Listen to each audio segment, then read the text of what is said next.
ጸልይላችኋለን። ክብር ሁሉ ለጌታ ይሁን። አሜን።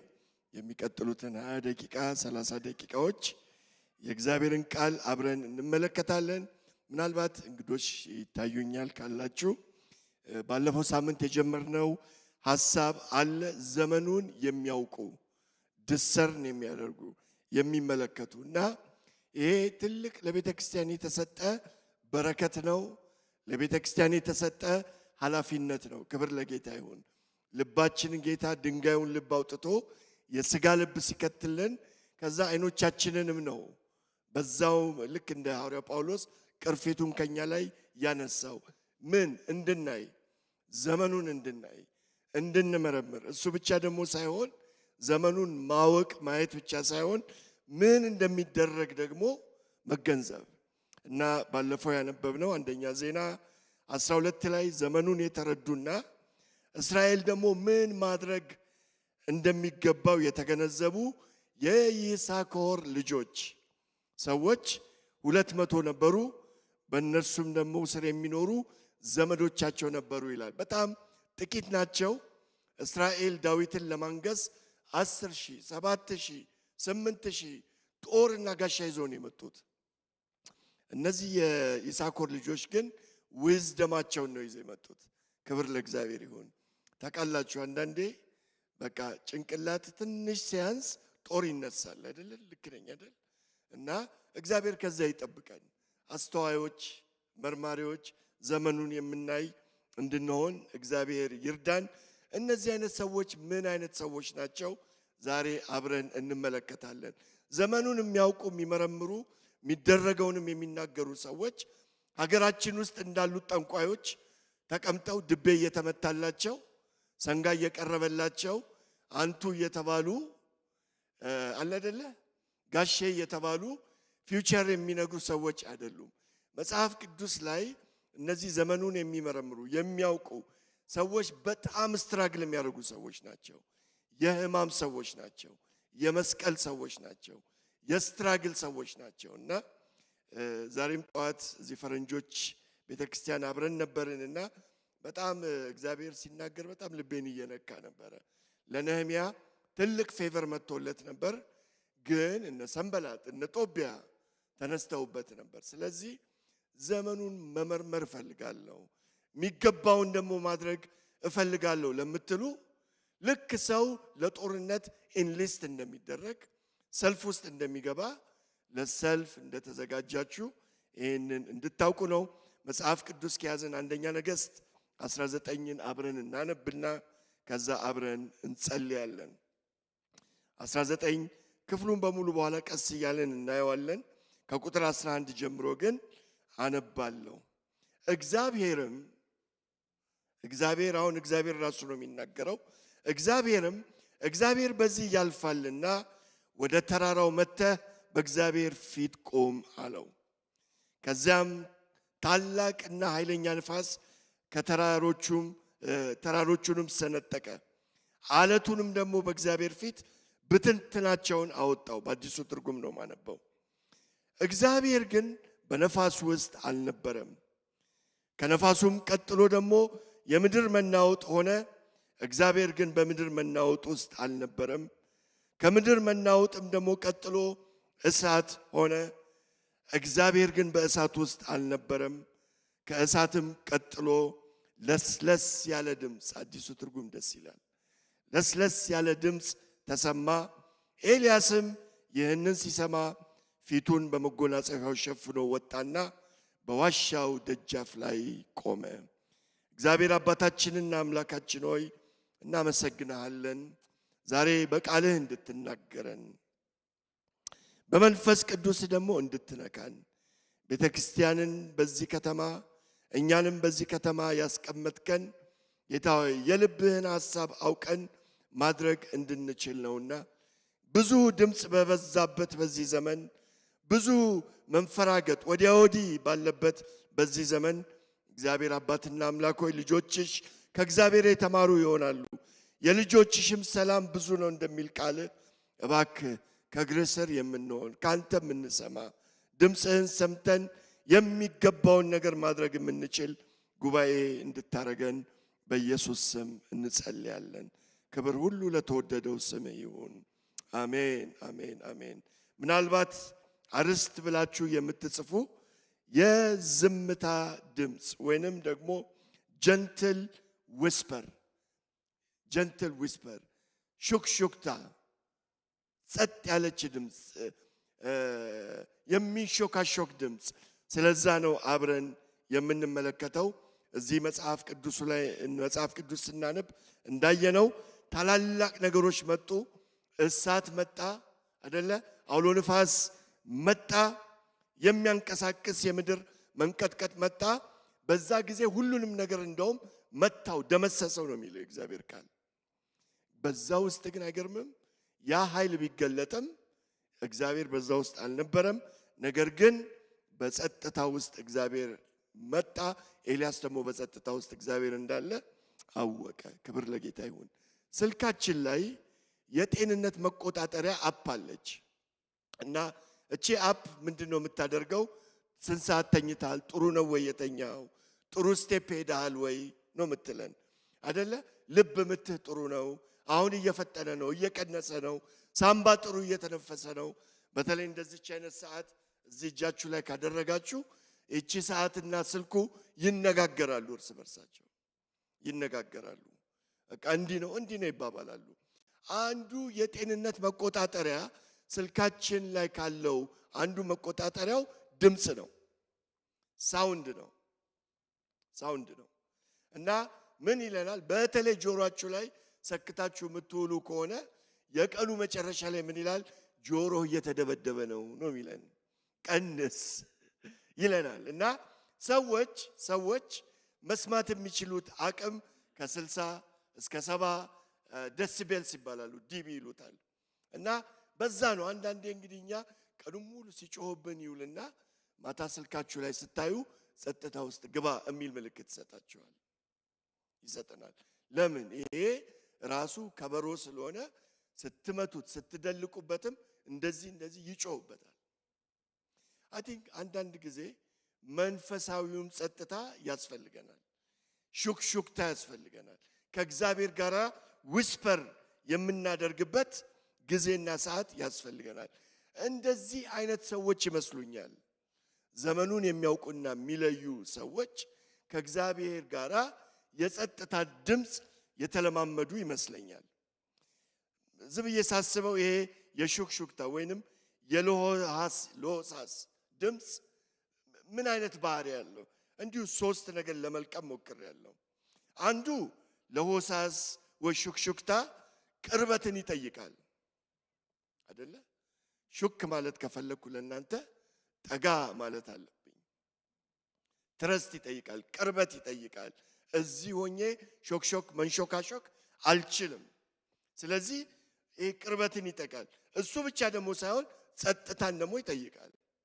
ሌላው ነገር ብዙ ድምጽ ባለበት መንሾካሾክ፣ በሹክሹክታ በለሆሳስ መናገር አይቻልም አይደለ? ጸጥታን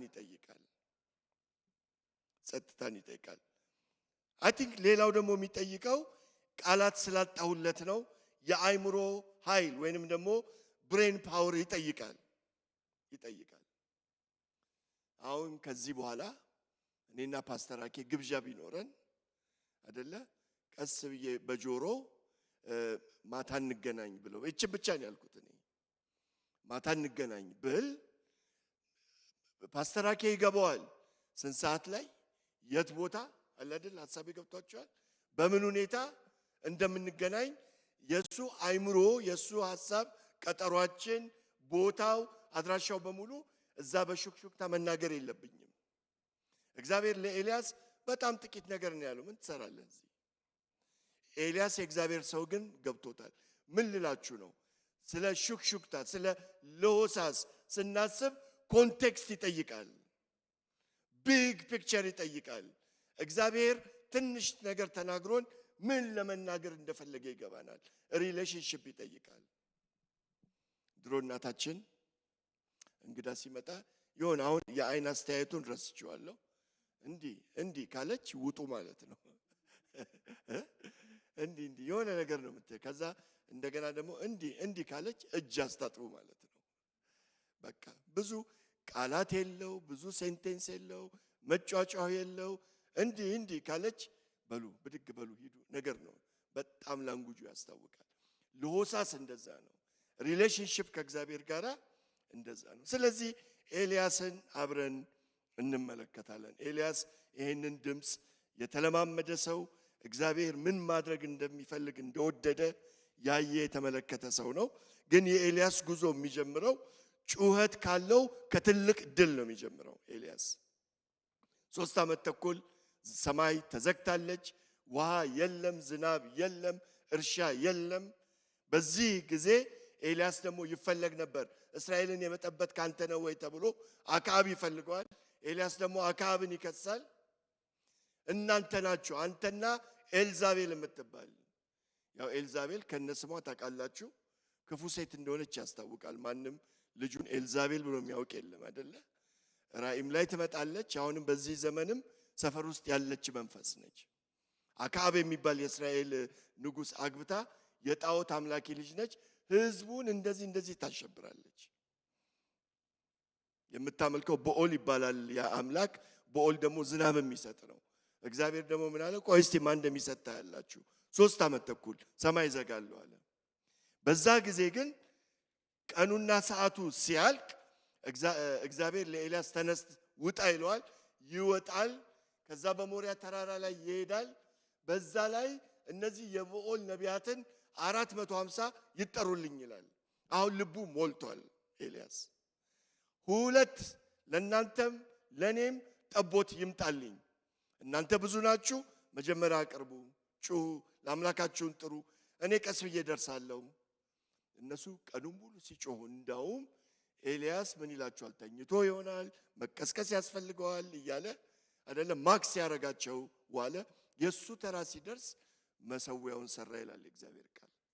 እንጨት ደረደረ፣ ጠቦቱን አስቀመጠ።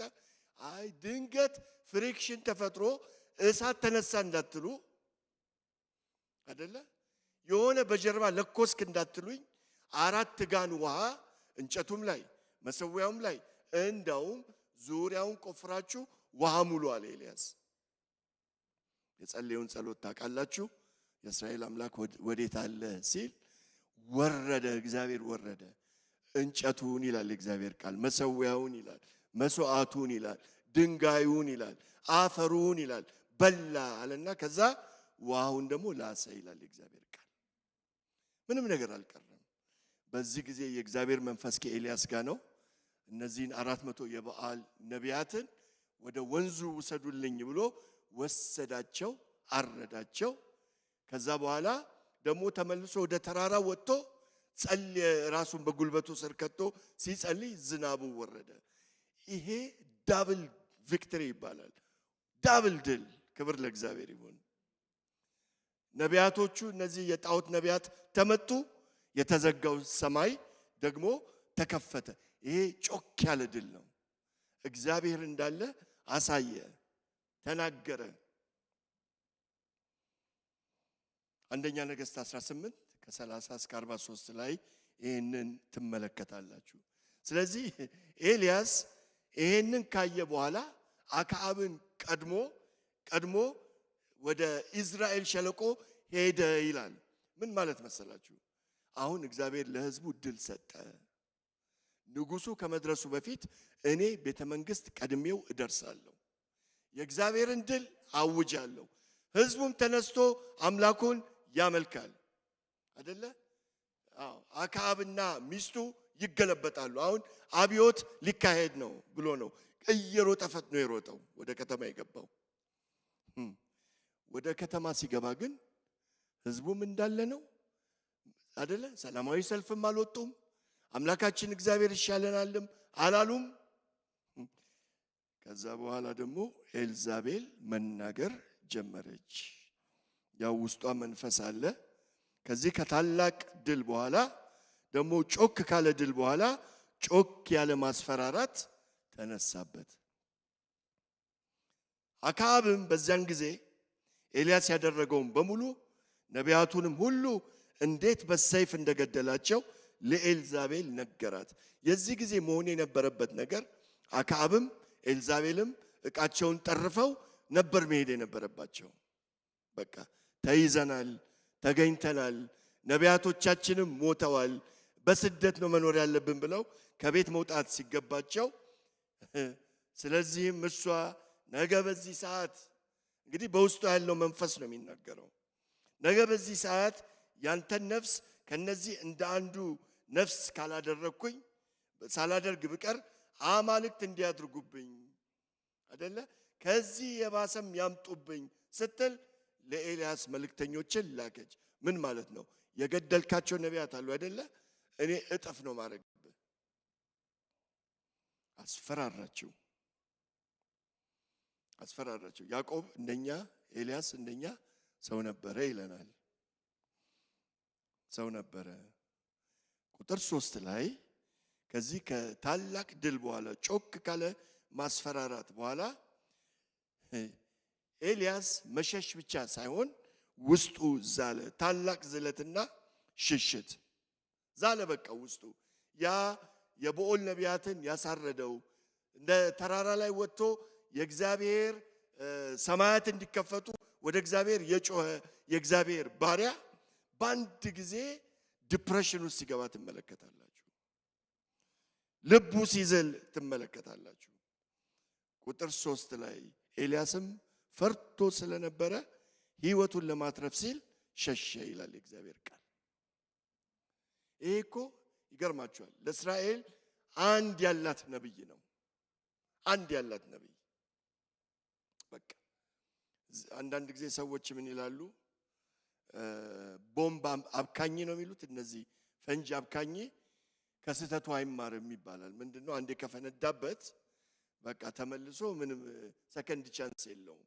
እዚህ ላይ ስትመለከቱ ኤልያስ ከአሁን በኋላ የሚመለስም አይመስልም፣ ሪስቶር የሚሆንም አይመስልም።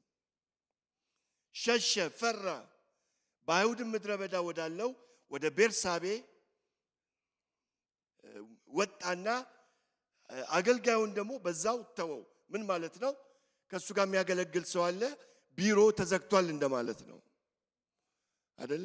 ፋየር ተደረገ። አገልጋዩ ራሱ ካሁን በኋላ አገልግሎት አይቀጥልም፣ ካሁን በኋላ የእግዚአብሔር ስራ የለም፣ ካሁን በኋላ መቀጠል አንችልም ብሎ ተወው። በምድረ በዳ ውስጥም ደግሞ የአንድ ቀን መንገድ ተጓዘ። ወደ አንድም ክትክታ ዛፍ ደግሞ መጣ ይላል። ከስሩም ተቀመጠ። ይሞትም ዘንድ እግዚአብሔር ሆይ በክቶኛል አይደለ? እኔ ከቀደሙት አባቶቼ አልበልጥምና ነፍሴን ውሰዳት ብሎ ጸለየ። ዮናስም ጸልዮ ነበር። ይሄ ለየት ያለ ነው። ኤልያስ ራሱን እንዳይገድል ሱሳይድ ነው አይደለ? ግን መሞት ወደሚቻልበት ቦታ ቢሄድ ይሻላል። ወደ ምድረ በዳ ቢሄድ ይሻላል። ክትክታ ዛፍ ስር ተቀመጠና እግዚአብሔርን በክቶኛል። ለምን? እኔ የሚገባኝን አርጌያለሁ፣ አንተ ግን የሚገባህን አላረክም። በኋላም እናየዋለን። ምን ማለት ነው?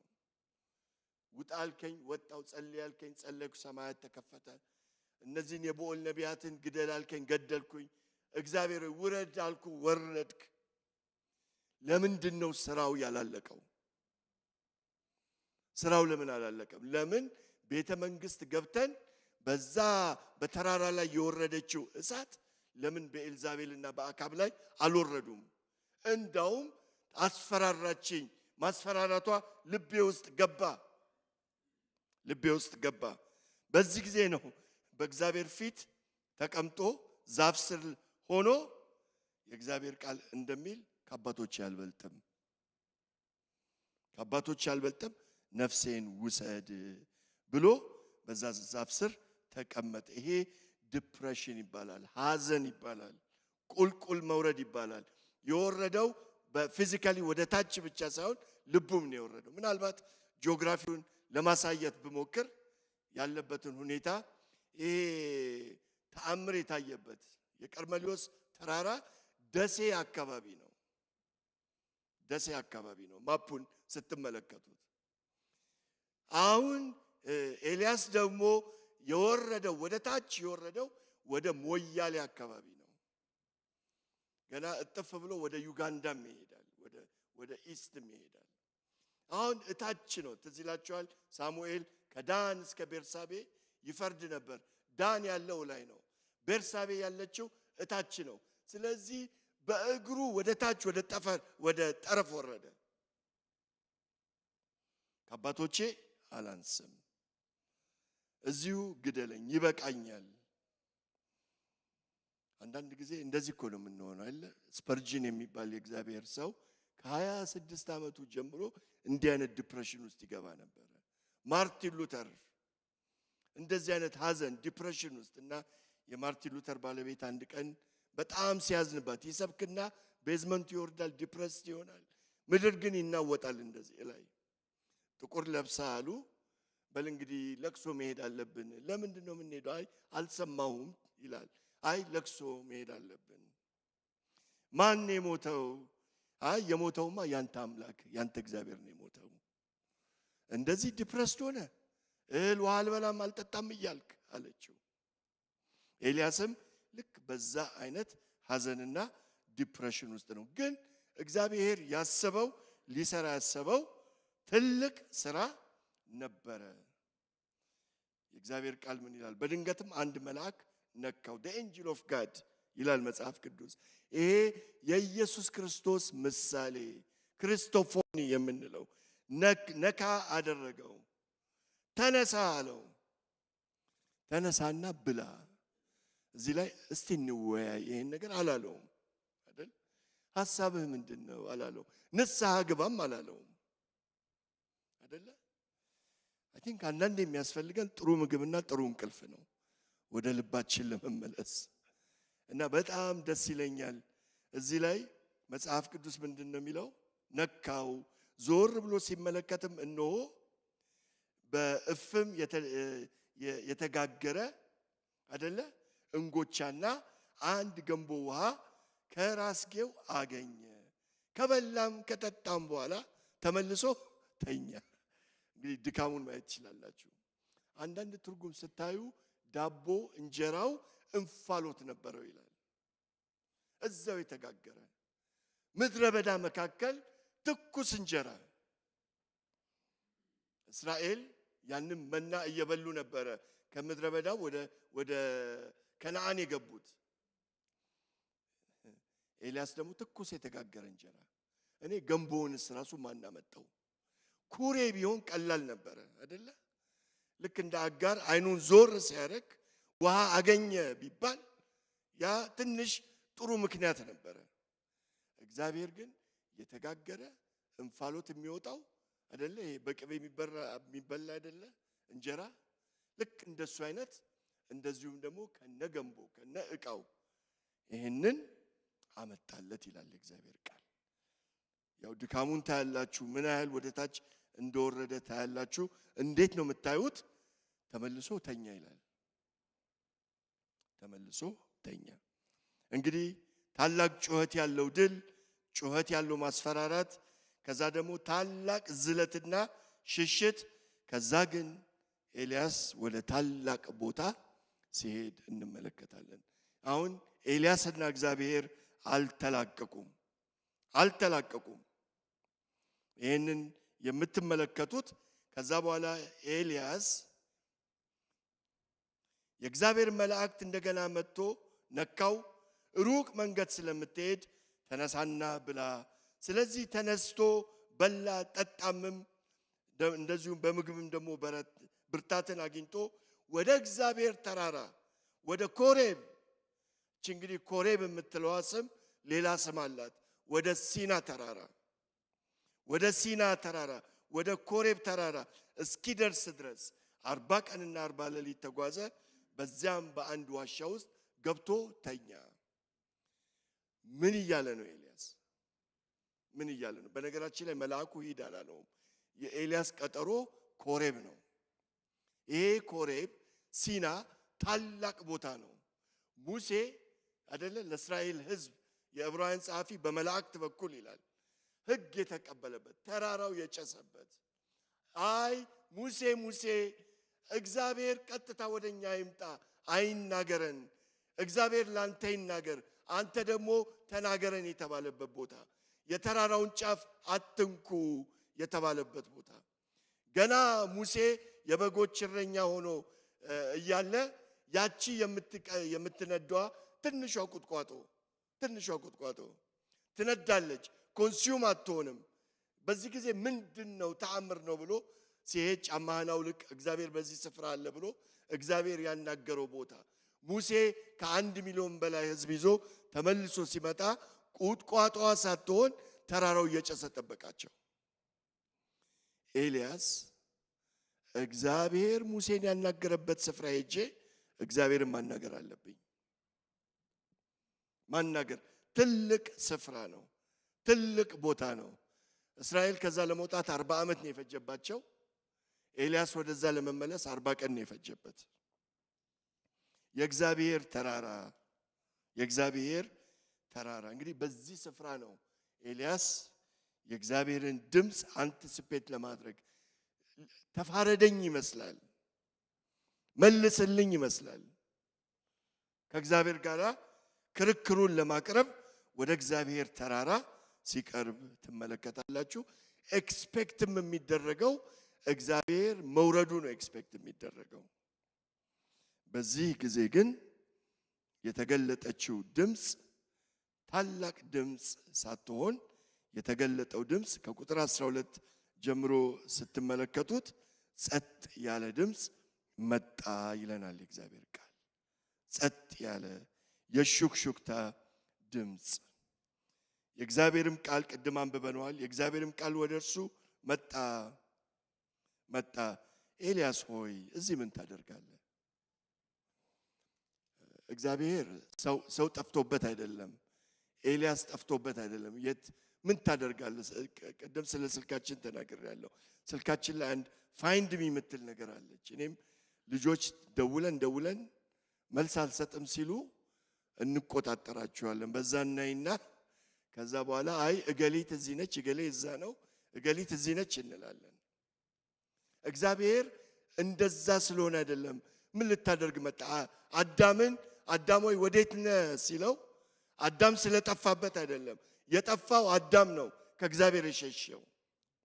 አሁንም የጠፋው ኤልያስ ነው ከእግዚአብሔር የሸሸው። እግዚአብሔር ግን እስቲ ወደ ልቡ እንዲመለስ ምን ታደርጋለህ እዚህ?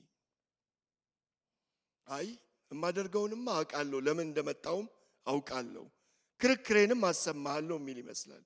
እርሱም እኔ ለሰራዊት ጌታ ለእግዚአብሔር እጅግ ቀንቻለሁ።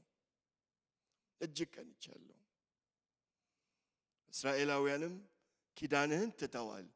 እሳት ከወረደ በኋላ የበኦል ነቢያትን ካረድን በኋላ ህዝቡ ጆይን ያደርጋል ብዬ ሳስብ ነበር። ይተባበራል፣ በዚህ የእግዚአብሔር ስራ ላይ ይተባበራል ብዬ ነበረ። አሁን ግን ኪዳንህን ምን ብለዋል? ትተዋል። እሺ ህዝበ እስራኤል ኪዳኑን የተቀበለው የት ነው? በሲና ተራራ ነው የተቀበለው። ስለዚህ ኤልያስ የሚለው ያው ኪዳንህን የተቀበሉበት ቦታ መጥቼ ህዝብህን እከሳለሁ ነው የሚለው። ህዝብህን እከሳለሁ። ትተዋል፣ ኪዳንህን ትተዋል። መሰዊያውንም ደግሞ አፍርሰዋል። ሰርቷል ነበር፣ ትዝ ይላችኋል። መሰዊያ ሰርቶ እሳት ወርዶ ህዝቡ ግን አልተቀበሉም። ነቢያቱን ደግሞ በሰይፍ ገድለዋል። የቀረሁት እኔ ብቻ ነኝ። ይሄ በእንግሊዝኛ ቋንቋ ሰልፍ ፒቲ ይባላል። አሁንም አይደለ እኔን ለመግደል ይፈልጋሉ። ብቻዬን የቀረሁት። እማማ እንዴት ነው? ደህና ነው ወይ? ያው ደህና ቢሆኑም አይ ጀርባዬን ሲያመኝ ያደረው ያዙ በቃ እንድናዘን። እንዴት ነህ ፓስተር? አይ ምን ፓስተርነት አለ? በቃ ያው ትግል ነው እኮ መታገል ነው በሉልኝ እንላለን። ይሄ ሰልፍ ፒቲ ነው። ፈረንጆች ምን ይላሉ? ሰልፍ ፒቲ አዙሪት፣ መሬት መንኪያ የሌለው አዙሪት ነው ይላሉ። እኛ ደግሞ በጣም ደስ ይለናል ሰልፍ ፒቲ፣ አዛኝ ሲበዛ። ልክ እንደዛ ነው። ኤልያስ እዘንልኝ፣ ብቻዬን ነው የቀረሁት። እግዚአብሔር በኋላ የሚለውን ትሰማላችሁ። ብቻዬን ነው የቀረሁት፣ ሊገሉኝ ይፈልጋሉ። ምን ልታደርግ መጣ? ቁጥር 11 ላይ እግዚአብሔር በዚህ ያልፋልና። ደስ የሚለው ነገር እግዚአብሔር ስለ ራሱ ነው የሚናገረው። ደስ ይላል። እግዚአብሔር በዚህ ያልፋልና ወደ ተራራው ወጥተ በእግዚአብሔር ፊት ቆም ይላል። አማርኛው ትርጉም በደንብ አልገለጸውም። ሙሴ እግዚአብሔርን ምን አለ? እባክህ አንተ ከኛ ጋር ካልወጣ ከዚያ አታውጣን፣ ክብርህን ግን አሳየን አለ። እግዚአብሔር ምን እንዳለው ትዝ ይላችኋል? ክብሬን አይቶ ሰው አይድንም፣ እንደ ሰም ይቀልጣል፣ አትተርፍም፣ የሚተርፍ ሰው የለም። ስለዚህ በአለት ውስጥ ከተተው፣ ወሸቀው አይደለ? ከዛ በኋላ የእግዚአብሔር መልካምነት ሃሌሉያ አለፈ። እንደውም ጀርባውን ያለፈው። ምክንያቱም ማንም እግዚአብሔርን አይቶ አይድንም። ለዚህ ነው ያዕቆብ ሰውነቴ ድና ቀረች ያለው። አልቀለጥኩም ማለቱ ነው። አልቀለጥኩም። ልክ እንደዛው እግዚአብሔር እኛ ሆነ ዋሻ ምንለው ወደ ውስጥ ገባ ምንለው እግዚአብሔር ሙሴን በአለት መካከል እንደሸሸገው እንዳስቀመጠው በተራራው ውስጥ እግዚአብሔር ኤልያስን አስቀመጠው። ሃሌሉያ! እኔ ደስ ይለኛል። አምላካችን አይነኬ አምላክ ነው። አይነኬ አምላክ ነው። አስቀመጠው፣ አስገባው፣ አለት ውስጥ ወሸቀው፣ ሸሸገው፣ ከራሱ አዳነው።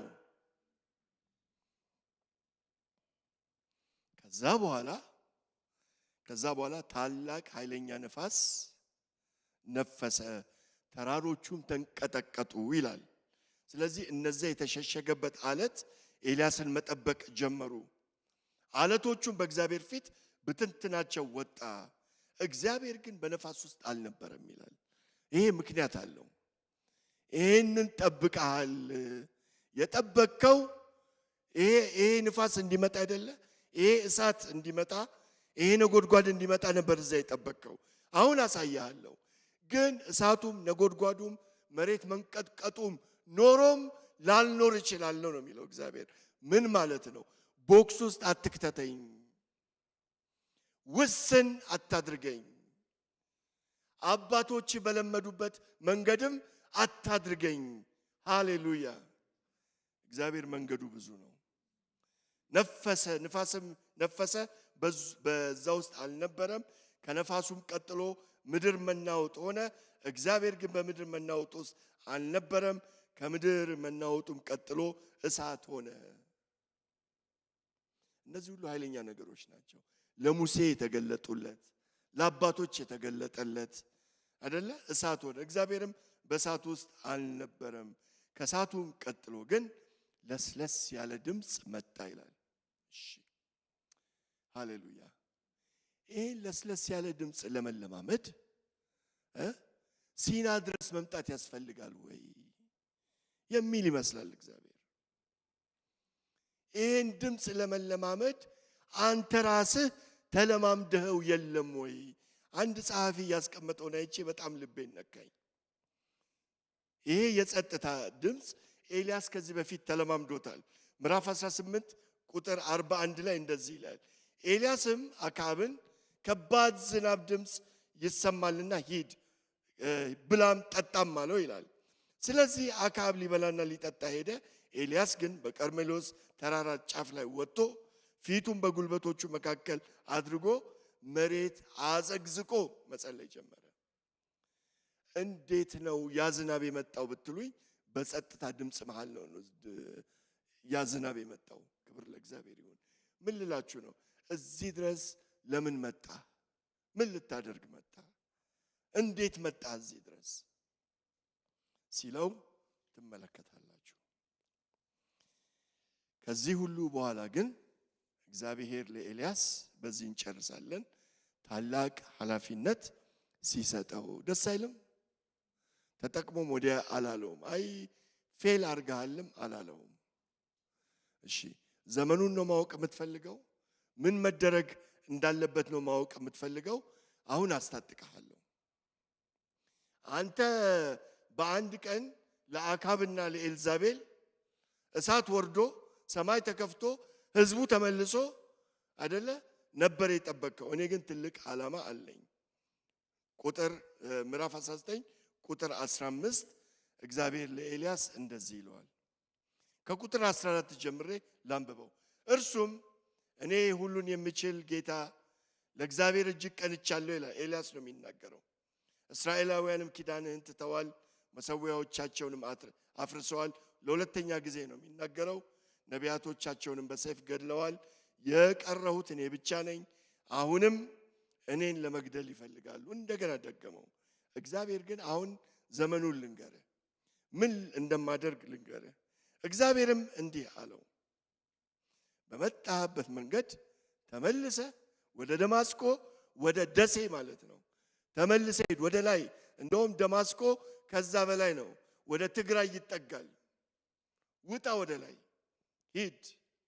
ተመልሰ ወደ ደማስቆ ምድረ በዳ ሂድ። እዚያ ስትደርስ አዛኤልን በሶርያ ላይ እንዲነግስ ቅባው። አዛኤል ማለት አሁን ይኸውላችሁ የእግዚአብሔር ቢዝነስ ከእስራኤል አለፈና አሕዛብ ውስጥ ገብቷል። የእግዚአብሔርም ነቢይ ተነስተ አዛኤልን የሶርያ ንጉሥ እንዲሆን ድንበር ዘለ ቅባው። ሃሌሉያ አይደለ? ይሄ እኮ ምን ማለት መሰላችሁ? የሀገራችንን ሰው የናይሮቢውን ፕሬዚዳንት ቅባልኝ እንደማለት ነው። የኬንያውን ቀባልኝ እንደማለት ነው። ሂድና ቅባው ቅባው። እንዲሁም ደግሞ የናቤስን ልጅ ኢዩን በእስራኤል ላይ ደግሞ እንዲሆን ቅባው ቀባው። እሱንም ለምን አሁን አክዓብንም ኤልዛቤልንም እበቀላቸዋለሁ፣ ሌላ ንጉሥ አዘጋጅልኝ። እንዴት ኤክስፓንድ እንዳረጋያቸው የእግዚአብሔር ሐሳብ። ያ የፈራ ያ የደነገጠ አይደለ የጴጥሮስ መንፈስ የነበረበት ሰው እግዚአብሔር አሁን ኤክስፓንድ እያረገው መጣ። በእስራኤል ላይ ንጉሥ እንዲሆን አይደለ የሜኔስን ልጅ ኢዩን ቅባው። እሱ ብቻ ደግሞ አይደለም፣ በፋንታ ደግሞ አይደለ በአንተ ፋንታ ደግሞ ነቢይ ሆኖ በእግር እንዲተካ የአቤልን መሆላን ሰው የሳፋጥን ደግሞ ልጅ ኤልሳን ቀባልኝ። ኤልሳ ደግሞ ታውቃላችሁ 12 ጥማድ በሬ ይዞ መካናይዝ የሚባል እርሻ ማለት ነው። በጣም ሀብታም ሰውዬ ነው። 12ኛው ላይ እሱ ነው የሚያርሰው። ቅባልኝ። ከዛ የእግዚአብሔር ሐሳብ ምንድን ነው? አንተ ብቻህን ልትወጣ አይደል የፈለግከው? ከአዛኤል ሰልፍ ያመለጠውን ኢዩ ይገለዋል። ከኢዩ ሰልፍ ያመለጠውን ደግሞ ኤልሳ ይገለዋል። በቃ ምን ማለት ነው? በእኔ ፕላን የሚተርፍ ሰው የለም። በቀሌን አውጃለሁ፣ እናገራለሁ፣ አደርጋለሁ። የእግዚአብሔር ሐሳብ ይሄ ነው ይለዋል። ቅድም ደግሞ ብቻዬን ነኝ ስትል ነበር አይደለ? እኔም ጉልበታቸውን ለበኦል ያላንበረከኩ አፋቸውንም ደግሞ ምስሉን ያልሳመውን 7,000 ሰዎችን በእስራኤል አስቀምጫለሁ። ረመነንት አለኝ። እንደዚህ ብቻዬን ቀረው ልሞት ነው ምናምን የምትለው፣ ኧረ እግዚአብሔር ኢራን ውስጥ እየሰራ ነው። እግዚአብሔር ቻይና ውስጥ እየሰራ ነው። እግዚአብሔር ኢትዮጵያ እየሰራ ነው። እግዚአብሔር ኤርትራ እየሰራ ነው። እግዚአብሔር በስራ ላይ ነው። አንተ እንደምትለኝ አይደለም። ለበኦል ያልሰገዱ ምስሉንም ደግሞ ያልሳሙ ያልተሳለሙ 7,000 ነቢያት አሉኝ። ክብር ለእግዚአብሔር ይሁን። አሉኝ። እንኳን ጌታ ሸሸገን፣ አሜን። በዓለት ውስጥ ሸሸገን፣ እንኳን ድምፁን አሰማን፣ እንኳን አልተወን፣ እንኳን የኛ ካልኩሌሽን አልሰራ፣ እንኳን የኛ ቀመር አልሰራ። ክብር ለጌታ ይሁን። ስለዚህ ይህንን የዝምታ የጸጥታ ድምፅ እንዴት ነው የምንሰማው? ጥቂት ነገር ማሰሪያውን ልናገርና እጨርሳለሁ። የመጀመሪያው ነገር በክርስቶስ ፍቅርና ጸጋ አማካኝነት ይመስለኛል። ምን ማለት ነው? ወዳጅ መሆን፣ ከእግዚአብሔር ጋር ወዳጅ መሆን፣ በፍቅሩ ስር መጠለል፣ በጸጋው ስር መጠለል፣ ድምፁን መስማት። ቅድም ምንድን ያልነው? ሹክሹክታ ቅርበት ይጠይቃል፣ ጸጥታ ይጠይቃል፣ የልማድ ድምፅ ይጠይቃል።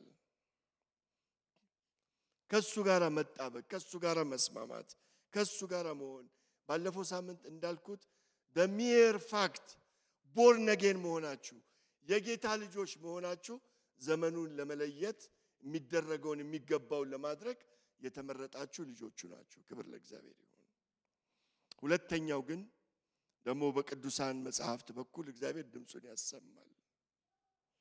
አንድ ወንድም አለ እና ልጅቷ በጣም እግዚአብሔር ጮክ ብሎ እንዲናገረኝ ይፈልጋል አለች።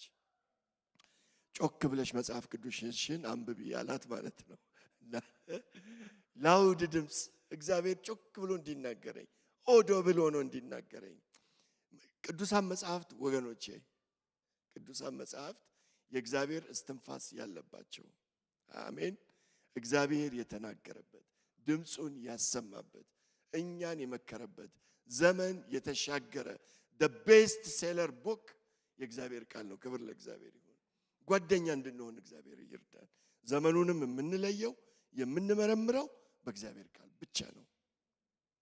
ወዳጅነት ከጸጋው ጋር ከሱ ከፍቅሩ ጋር መጣበቅ የእግዚአብሔር ቃል በሙላት እንዲኖርብን ክብር ለእግዚአብሔር ይሁን። ይገርማችኋል፣ ኤልያስ ቃሉን ስለሚያውቅ ነበር ቃል ኪዳኑንም እየጠራ የሚናገር የነበረው። የመጨረሻው ግን በጸሎት በማሰላሰል በሜዲቴሽን በፕሬየር አንጾኪያ ሁሉ ጊዜ ምን እንላለን? ፕሬየር ዲፔንደንት ቤተክርስቲያን እንላለን።